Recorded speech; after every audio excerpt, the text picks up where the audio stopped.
¿Qué tal? Bienvenidos a Abraham y la Historia. Esta es la historia de México.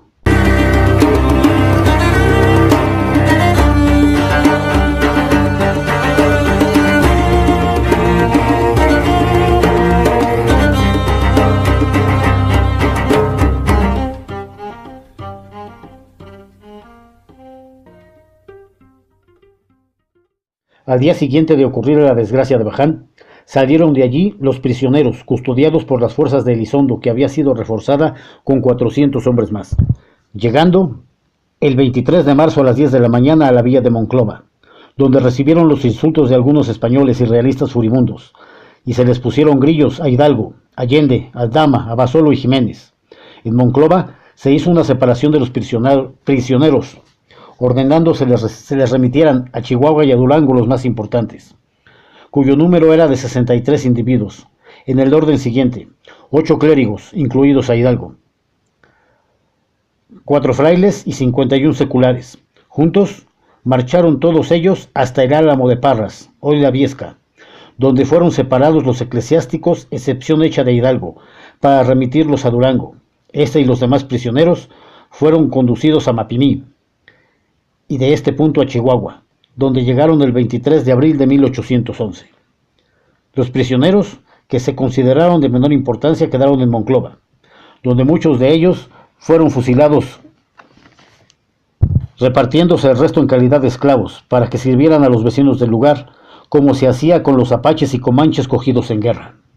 El brigadier don Nemesio Salcedo, que gobernaba a San Felipe de Chihuahua, temiendo que la llegada de Hidalgo y sus compañeros pudieran originar desórdenes, promulgó un bando prohibiendo que se formaran pelotones de gente en las calles, que la gente subiera a las azoteas, profiriera gritos o mostrara compasión por los reos, y que se admitieran forasteros en las casas sin permiso de la autoridad.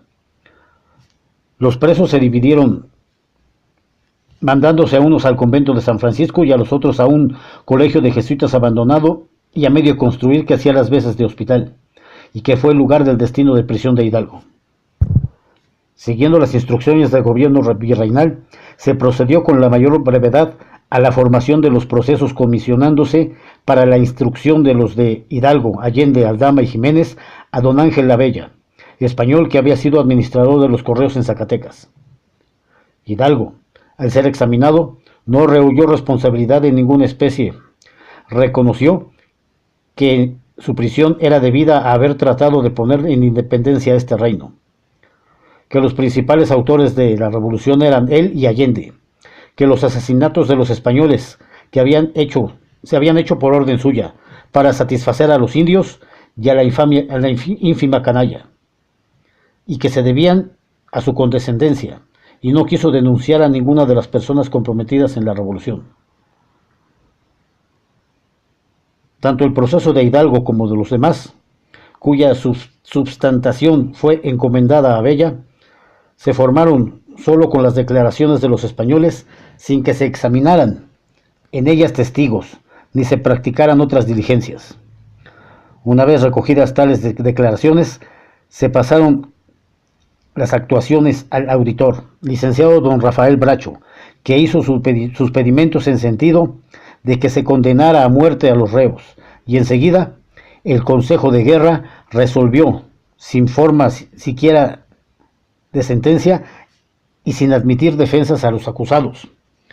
Así, en cortísimo tiempo, se dieron por terminadas las causas y se ejecutaron las sentencias, con excepción de la de Hidalgo.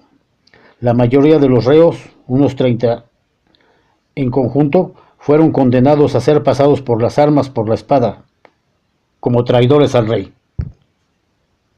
Las ejecuciones comenzaron el 10 de mayo, siendo fusilados el 26 de junio Allende, Aldama y Jiménez.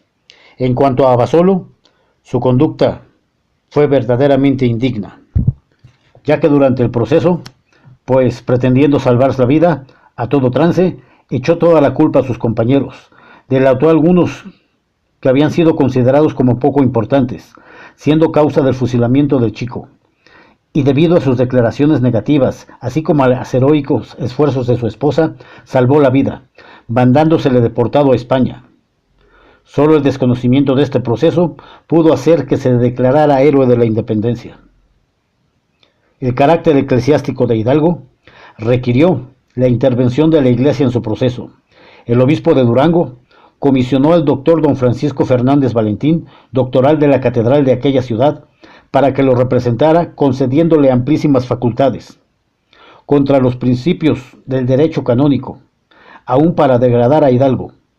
Después de algunas contestaciones entre los auditores militares y la eclesiástica, se dictó sentencia de muerte contra el acusado, sin oírlo en defensa, y se procedió a degradarle como sacerdote y ejecutándose la sentencia el 30 de junio de 1811 a las 7 de la mañana, en el mismo patio de su prisión, sufriendo la pena Hidalgo con la mayor entereza.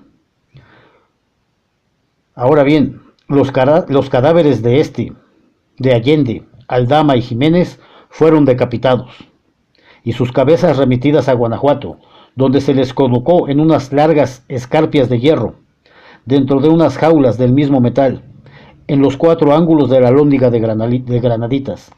Así es como terminó la primera época de la Guerra de Independencia, emprendida por un pueblo inerme, que no podía soportar por más tiempo la dominación española, representada en México por los tenderos peninsulares.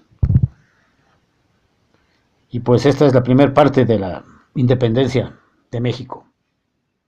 Nos vemos en un próximo.